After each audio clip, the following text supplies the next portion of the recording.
भगतसिंगांचं रक्षण करणारी अदृश्य ढाल, इतिहास घडवणारी दुर्गा भाभी. भगतसिंग यांच्याबद्दल आपण सर्वजणांनी ऐकलेलं आहे, पण त्या क्रांतिकारीला जीव धोक्यात घालून वाचवणाऱ्या एका धाडसी स्त्रीची गोष्ट तुम्हाला माहीत आहे का? भगतसिंग जर क्रांतीचा आवाज होते, तर दुर्गा भाभी होत्या त्या सावलीचा आवाज. एक शिक्षिका, पण देशासाठी शस्त्र उचलणारी. चला जाणून घेऊया या दोन महान क्रांतिकाऱ्यांची एक जिवंत कहाणी. सायमन कमिशनच्या विरोधात निदर्शने करताना झालेल्या लाठीचार्जमध्ये पंजाब केसरी लाला लजपत राय यांचा मृत्यू झाला. तेव्हा 10 डिसेंबर 1928 रोजी लाहोरमध्ये क्रांतिकारकांची एक बैठक बोलावण्यात आली, ज्याचे अध्यक्षपद दुर्गा देवी यांनी घेतले. हिंदुस्तान सोशलिस्ट रिपब्लिकन असोसिएशनचा जाहीरनामा लिहिणारे क्रांतिकारी भगवती चरण वोहर यांच्या त्या पत्नी होत्या. या बैठकीत लाला लजपत राय यांच्या मृत्यूचा बदला घेण्याचा निर्णय घेण्यात आला. दुर्गा देवींनी सर्वांना विचारले की तुमच्यापैकी कोण स्कॉटला मारण्याची जबाबदारी घेऊ शकते. भगतसिंग, सुखदेव, राजगुरू आणि चंद्रशेखर आझाद यांनी हात वर केले.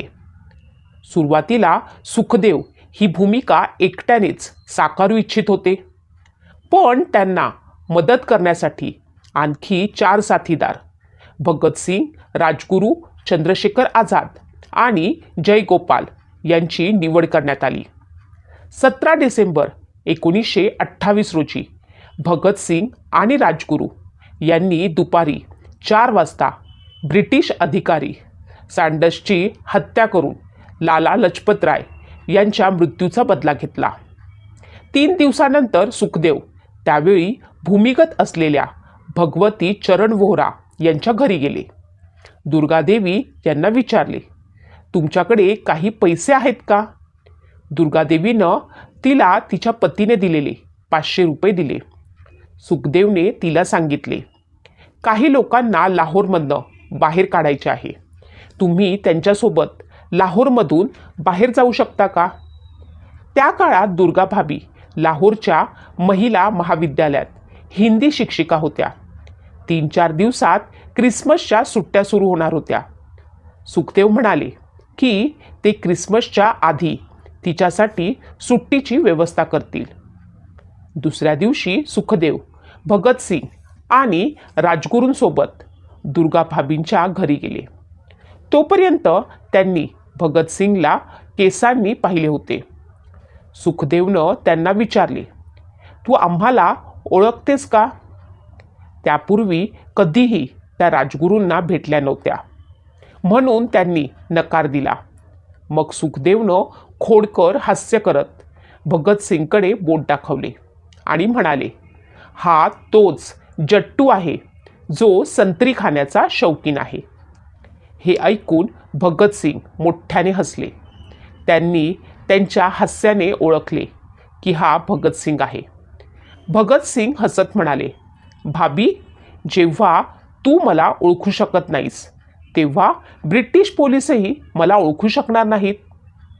दुसऱ्या दिवशी सकाळी म्हणजेच 20 डिसेंबर रोजी भगतसिंग अधिकाऱ्यासारखा पोशाख घालून घोडागाडीत चढले. त्यांनी ओव्हरकोट घातला होता. त्यांनी कोटचा कॉलर वर ओढला होता, जेणेकरून त्यांचा चेहरा दिसू नये. त्यांच्यासोबत दुर्गा भाभी होत्या, ज्या त्यांची पत्नी म्हणून प्रवास करत होत्या. त्यांनी महागडी साडी आणि उंच टाचांचे शूज घातले होते. भगतसिंग दुर्गा भाभींचा 3 वर्षांचा मुलगा शचीला त्यांच्या मांडीवर घेऊन जात होते. राजगुरू त्यांच्या ऑर्डरिलच्या वेशात होते. भगतसिंग आणि राजगुरू दोघांकडेही लोडेड रिव्हॉल्वर होत्या. लाहोर स्टेशन इतका पोलिसांचा जमाव होता की ते एखाद्या किल्ल्यासारखे दिसत होते. या प्रवासासाठी भगतसिंगाचं नाव रणजित आणि दुर्गा भाभीचं नाव सुजाता असे ठेवण्यात आले होते. त्या काळात प्रत्येक प्रथम श्रेणीतील प्रवाशाला ट्रेनमध्ये चढण्यापूर्वी त्याचे नाव सांगावे लागत असे. TCला त्याचे नाव सांगण्याऐवजी त्यांनी भगतसिंगने त्यांना त्याचे तिकीट दाखवले. जेव्हा हे लोक त्यांच्या डब्यात पोहोचले तेव्हा तिथे उपस्थित असलेल्या एका पोलिसाने त्याच्या सहकार्याला कुजबुजले. हे लोक साहेब आहेत, ते मोठे अधिकारी आहेत जे त्यांच्या कुटुंबासह प्रवास करत आहेत. राजगुरू त्यांच्या नोकर म्हणून 3ऱ्या श्रेणीतील डब्यात प्रवास करत होते. थोड्याच वेळात देहरादून एक्सप्रेस लाहोर स्टेशनवरनं निघाली. ते त्या ब्रिटिश अधिकाऱ्यांच्या नाकातून बाहेर आले, जे प्लॅटफॉर्मवरून ट्रेनमध्ये चढणाऱ्या त्यांच्या पत्नी आणि मुलांना रुमाल हलवत होते. त्यावेळी भगतसिंगच्या शोधात स्टेशनवरती 500 सुरक्षा कर्मचारी तैनात होते. ते पहिल्या वर्गाच्या डब्यात पूर्णपणे एकटे होते. एक वृद्ध जोडपे काही अंतर त्यांच्यासोबत होते आणि नंतर ते ट्रेनमधनं उतरले. एकच प्रवासी बराच वेळ त्यांच्यासोबत होता, पण तो संपूर्ण प्रवासात झोपला होता. त्यामुळे त्यांना क्षणभरही असे वाटले नाही की आमच्यावरती हे लक्ष ठेवले जात आहे. कानपूरला पोचल्यावरती तिघंही कलकत्त्यासाठी ट्रेनमध्ये बसले. दरम्यान भगतसिंगांनी गुप्तहेरांना मूर्ख बनवण्यासाठी एक संपूर्ण नाटक रचले. संपूर्ण प्रवास नैसर्गिक वाटावा म्हणून साहिब लखनौमधील चारबाग स्टेशनवरती चहा पिण्यासाठी उतरले. नोकर मुलासाठी दूध आणण्यासाठी निघून गेला. दूध दिल्यानंतर राजगुरू वेगळ्या दिशेने गेले. येथून दुर्गाभाबींनी कलकत्त्यातील तिच्या सहकारी सुशीला दिदींना एक तार पाठवली, ज्याच्यामध्ये भावासोबत येत आहे दुर्गावती असे लिहिले होते. त्या काळात दुर्गाभाबीचे पती भगवती चरण वर्मा सुशीला दिदींसोबत राहत होते. तार मिळाल्यावरती दोघांनाही आश्चर्य वाटले की ही दुर्गावती कोण आहे, जी तिच्या भावासोबत कलकत्त्याला येत आहे. 22 डिसेंबर 1928 सकाळी सुशीला दिदी आणि भगवती चरण वोहरा दुर्गाभाबींना घेण्यासाठी कलकत्त्यातील हावडा स्टेशनवरती पोचले.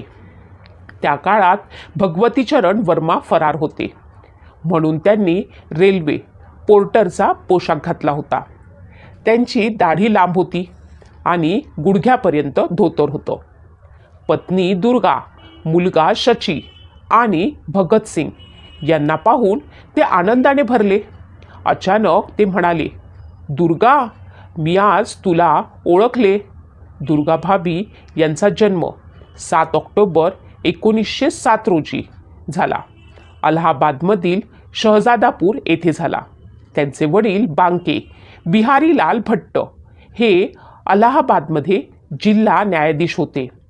1918 त्यांचा विवाह प्रसिद्ध स्वातंत्र्यसैनिक भगवती चरण वोहरा यांच्याशी झाला.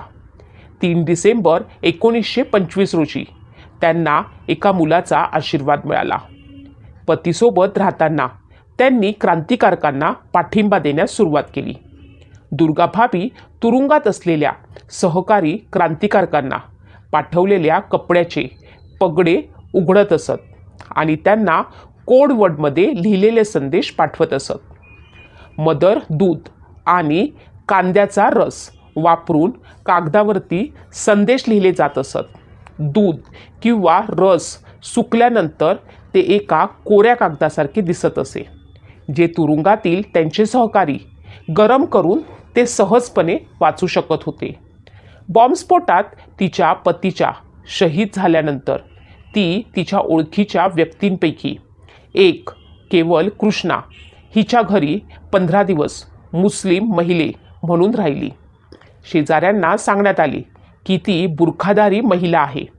तिचा नवरा केवळ कृष्णाचा मित्र होता आणि त्यासाठी तो हजसाठी गेला होता.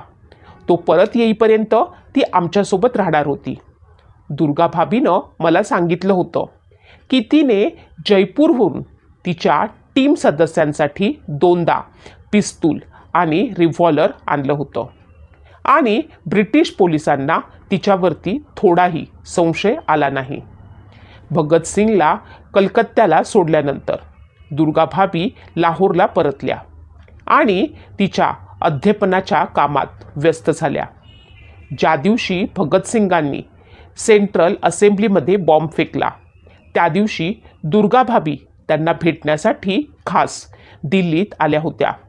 त्या सियालकोटमध्ये असताना त्यांना त्यांच्या पतीकडनं एका संदेश वाहकाद्वारे एक पत्र मिळालं, ज्यामध्ये असं म्हटलं होतं की त्यांनी सुशीला दीदींसोबत 1-2 दिवसांसाठी ताबडतोब दिल्लीला पोहोचावे.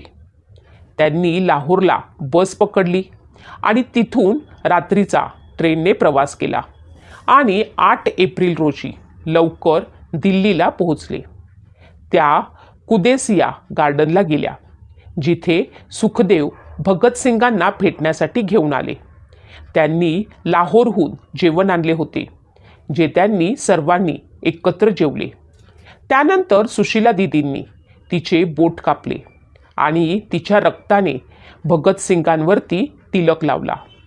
त्यावेळी त्यांना भगतसिंग कोणत्या मोहिमेवरती जात आहेत याची काहीही कल्पना नव्हती.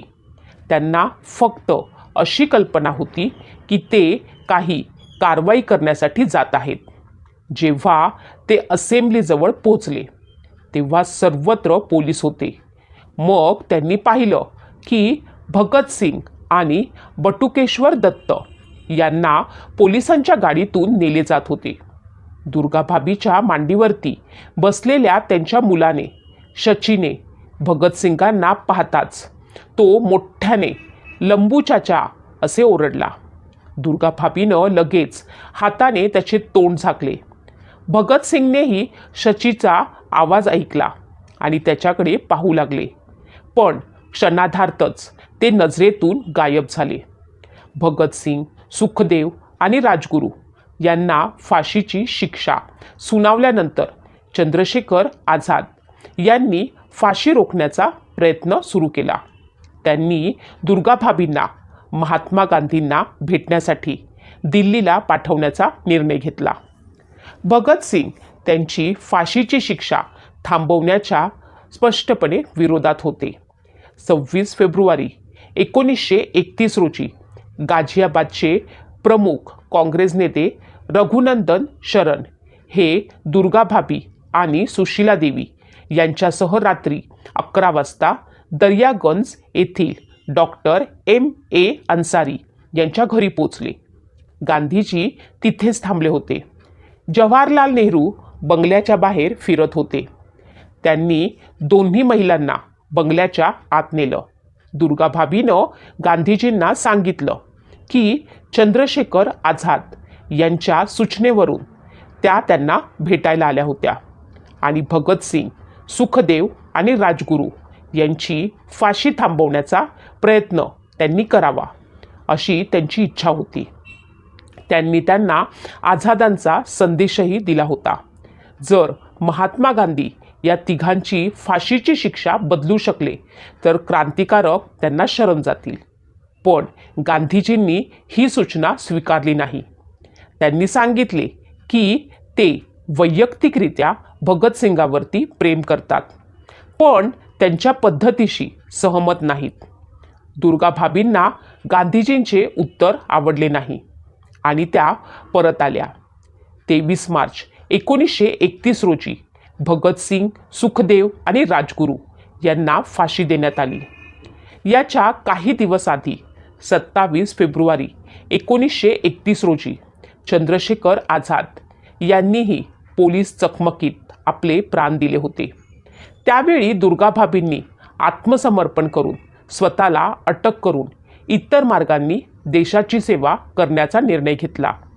12 सप्टेंबर 1931 रोजी दुर्गाभाबींचे याविषयीचे विधान लाहोरच्या वर्तमानपत्रामध्ये प्रसिद्ध झाले. दुपारी 12 वाजता पोलिसांनी त्यांना त्यांच्या राहत्या घरातून अटक केली. पोलीस त्यांना अटक करण्यासाठी 3 लॉरीतून आले. त्यांना लाहोर किल्ल्यावर नेण्यात आलं. तिथे SSP जेनकिन्स यांनी त्यांना धमकावलं आणि म्हणाले, तुमच्या सहकाऱ्यांकडनं आम्हाला तुमच्याबद्दल सर्व काही कळले आहे.